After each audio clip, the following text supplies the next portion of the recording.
माँ दुर्गा पूजा आ गया है और कल से पूजा शुरू है। तो क्या क्या करनी चाहिए पूजा में, क्या नहीं करनी चाहिए, क्या माँ को भोग लगाना चाहिए, क्या पहनना चाहिए, तो ये सारी बातें करने के लिए आज मैं ये वीडियो लेके आई हूँ।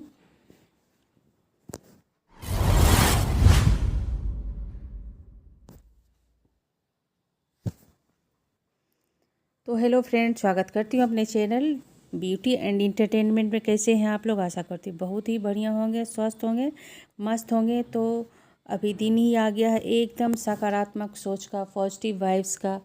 तो क्यों ना हम लोग भी कुछ पॉजिटिव बातें ही करें माँ के संदर्भ में।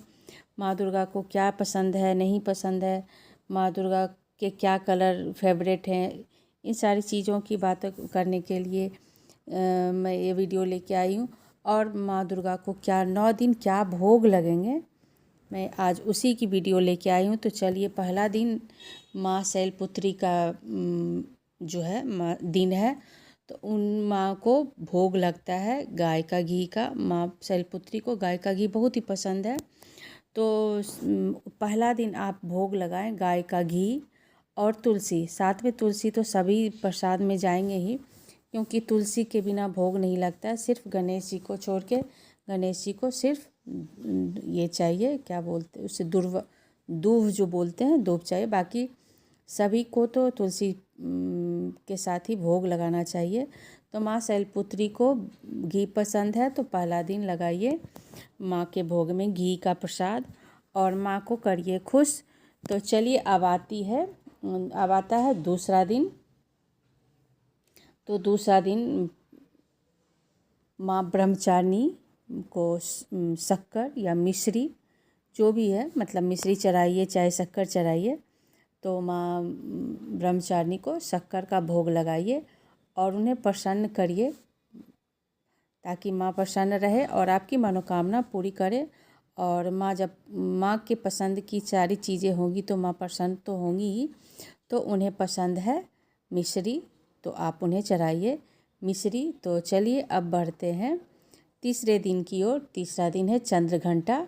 माँ चंद्रघंटा को दूध पसंद है, या तो आप दूध से बनी मिठाई चढ़ाइए चाहे दूध चढ़ाइए, जो भी आपको, मतलब जो भी आपके पास उपलब्ध हो वो चढ़ाइए। क्योंकि आप दूध से बनी मिठाई भी, पेड़ा वगैरह हुआ, कलाकंद, कुछ भी चढ़ा सकते हैं। अगर नहीं कुछ कर सकते हैं तो दूध तो चढ़ाइए ही, अवश्य ही चढ़ाइए। गाय का दूध चढ़ाइए माँ को और माँ को करिए प्रसन्न। और माँ की पसंदीदा चीज़ें मिलेगी तो माँ तो होंगी ही खुश। तो गाय का दूध अगर आपके पास है तो कुछ नहीं करना है, गाय का दूध चढ़ा दीजिए, हो गई माँ प्रसन्न। क्योंकि सभी लोग पूजा करते हैं माँ को प्रसन्न करने के लिए ही। चाहे कोई भी पूजा हो, कुछ भी हो, तो सब भगवान को प्रसन्न करने के लिए जितनी शक्ति रहती है सबके पास, तो सोचते हैं क्यों ना माँ को प्रसन्न किया जाए। तो चलिए, अब माँ को प्रसन्न करके आप भी खुश, भगवान भी खुश। तो चलिए बढ़ते हैं आगे की ओर। चौथा दिन आता है। तो चौथा दिन है माँ कुष्मांडा का दिन। तो माँ कुष्मांडा को क्या पसंद है? माँ कुष्मांडा को पसंद है माँ को पुआ चढ़ाएं, और माँ को पुआ काफ़ी पसंद है। तो होता है कि हम लोग के यहाँ कढ़ाई तो चढ़ती नहीं है, तो क्या करें, नॉनस्टिक में घी डालें और घी में थोड़ा थोड़ा घी डाल के पुआ का शेप में बनाएं। और या छोटा सा जो दाल निकालने वाला, सब्ज़ी निकालने वाला कलछुल हम लोग बोलते हैं, उसमें थोड़ा सा घी डाल के छोटे छोटे से पुए बना के माँ को खिलाए। कढ़ाई तो चढ़ेगी नहीं जब तक 9वां दिन ना हो। उसके बाद आ जाती है माँ स्कंद माता। 5वें दिन माँ स्कंद माता को लगाएं केले का भोग। उन्हें केले काफ़ी पसंद है, तो उन्हें केले का भोग लगा के उन्हें प्रसन्न करें और अपनी मनोकामना पूर्ण करें। तो केले में तो कोई मेहनत नहीं है, माँ को केले का भोग लगाएं और माँ को प्रसन्न रखें। तो चलिए बढ़ते हैं आगे। तो आ जाते हैं छठा दिन में माँ कात्यायनी। माँ कात्यायनी को शहद पसंद है, यानी मधु और हनी जो भी बोलिए। तो माँ कात्यायनी को हनी का भोग लगाएं और उन्हें भोग लगा के प्रसन्न करें। ताकि आपकी मनोकामना पूर्ण हो और माँ दुर्गा की कृपा आप पे बनी रहे। तो इस तरह से सारे दिन अलग अलग भोग लगा के माँ को प्रसन्न कर सकते हैं, क्योंकि माँ की पसंदीदा चीज़ें मिलेंगी तो समझते हैं ना कि भक्तजन मुझे हर चीज़ मेरी पसंद की कर रहे हैं, तो उन्हें मतलब ज़रूर खुश होंगी दुर्गा माँ। तो चलिए उसके बाद आगे बढ़ते हैं। आप शहद के साथ मीठे पान का भी भोग लगा सकते हैं। तो चलिए अब आगे बढ़ते हैं। 7वां दिन माँ कालरात्रि। तो इन्हें गुड़ काफ़ी पसंद है।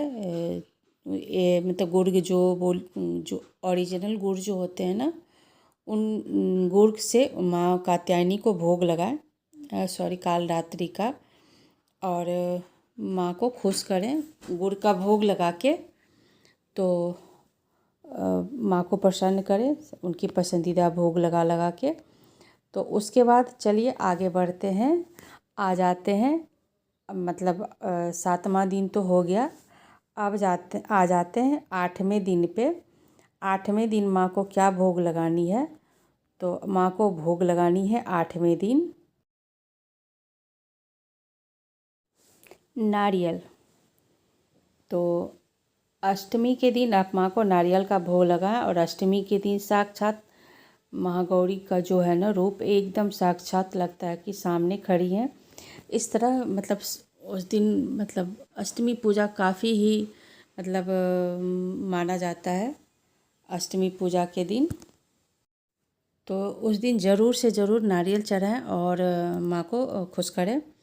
तो 8वें दिन नारियल का भोग लगा के चलिए, तो 8वां दिन हो गया संपन्न। तो 9वां दिन तो सबको पता है कि माँ के भोग में क्या लगता है। उस दिन कुमारी कन्याओं को भी जमाया जाता है और बहुत लोग ब्राह्मण को भी जमाते हैं। तो उस दिन कुमारी कन्या के भोग में भी पूरी, चना और हलवा बनता है और साथ में कुछ फल भी जाते हैं।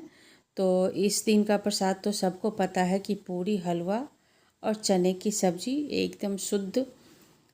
तो 9वें दिन माँ का भोग लगाइए पूरी, हलवा और चने से।